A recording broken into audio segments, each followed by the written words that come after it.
November 8వ తారీఖు ఉదయాన్నే 8:30 కల్లా రెడీ అయిపోయి అందరం ఆటోల్లో కూర్చున్నాము.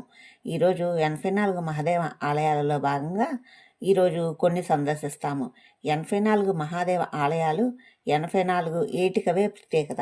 ఈరోజు మొదటగా శ్రీ స్వప్నేశ్వర మహాదేవ ఆలయానికి చూడటానికి వెళ్తున్నాము. మహాకాళేశ్వర ఆలయ సముదాయంలో ఉన్న శ్రీ స్వప్నేశ్వర మహాదేవ ఆలయము ప్రత్యేకమైంది. చెడు కళలతో ఇబ్బంది పడుతున్న భక్తులు స్వప్నేశ్వర మహాదేవుని చూడటం ద్వారానే ఉపశమనం పొందుతారని నమ్ముతారు. పీడకలను వాటి పర్యవసనాలను నాశనం చేసే స్వప్నేశ్వర మహాదేవు అత్యంత ముఖ్యమైన ఆలయము. పురాతన కాలంలో స్కంద పురాణంలో చెప్పినట్లు పురాతన కాలంలో కల్మాష్పాద అనే రాజు ఉండేవాడు. ఒకసారి అతను అడవిలో వశిష్ఠ మహర్షి కొడుకు కోడలను చూశారు. ఆ సమయంలో అతని కొడుకు ధ్యానంలో ఉంటారు. రాజు ఆ మహర్షిని దారి నుంచి వెళ్ళిపోమని చెప్తే ఆ మహర్షి వెళ్ళడానికి నిరాకరిస్తారు.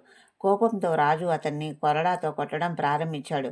అది చూసి వశిష్ఠ మహర్షి రెండవ కుమారుడు రాజును శపించి, నీవు రాక్షసుడిగా మారి మనుషుల్ని మృంగివేస్తావనంటే రాజు క్షమాపణ కోరినా క్షమింపబడలేదు. అప్పుడు ఆ కొడుకు కోడల్ని రాజు తినేసి వెళ్ళిపోయాడు. ఆ రోజు రాత్రికి చాలా చెడు కళలు వచ్చాయి. ఉదయం తన మంత్రికి చెప్తే మంత్రి రాజును వశిష్ఠ మహర్షి దగ్గరికి తీసుకువెళ్తే అవంతికలోని మహాకాళేశ్వర్ దగ్గర ఉన్న శివలింగాన్ని సందర్శించమని వశిష్ఠ మహర్షి రాజుకు సలహా ఇస్తే అతని వెళ్ళి దర్శనం చేసుకుంటే పీడకలన్నింటినీ తొలగిస్తుంది.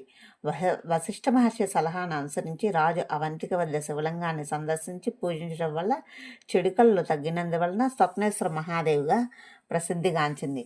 తర్వాత 80 శ్రీ స్వప్నేశ్వర మహాదేవు, 7 శ్రీ త్రివిష్టపేశ్వర మహాదేవ, 5 శ్రీ అనాదికల్పేశ్వర మహాదేవ, 72 శ్రీ చంద్రదిత్యేశ్వర మహాదేవ, 71 శ్రీ ప్రయాగేశ్వర మహాదేవ, 12 శ్రీ లోకపాలేశ్వర మహాదేవ, 58 శ్రీ ప్రయాగేశ్వర మహాదేవ, 63 శాస్త్రధనుకేశ్వర మహాదేవ, 45 శ్రీ త్రిలోచనేశ్వర మహాదేవ, 55 శ్రీ సింహేశ్వర మహాదేవ, 79 శ్రీ హనుమంతకేశ్వర మహాదేవ, శ్రీ 73 శ్రీ కరబేశ్వర మహాదేవ, 39 శ్రీ అక్రూరేశ్వర మహాదేవ, 38 శ్రీ కుసుమేశ్వర మహాదేవ, 37 శ్రీ శ్రీవేశ్వర మహాదేవ, 36 శ్రీ మార్కండేశ్వర మహాదేవ, 41 శ్రీ లుంపేశ్వర మహాదేవ, 34 కంతదేశ్వర మహాదేవ, 11 శ్రీ సిద్ధేశ్వర మహాదేవ, 75 శ్రీ బడలేశ్వర మహాదేవ, 40 శ్రీ కుండలేశ్వర మహాదేవ.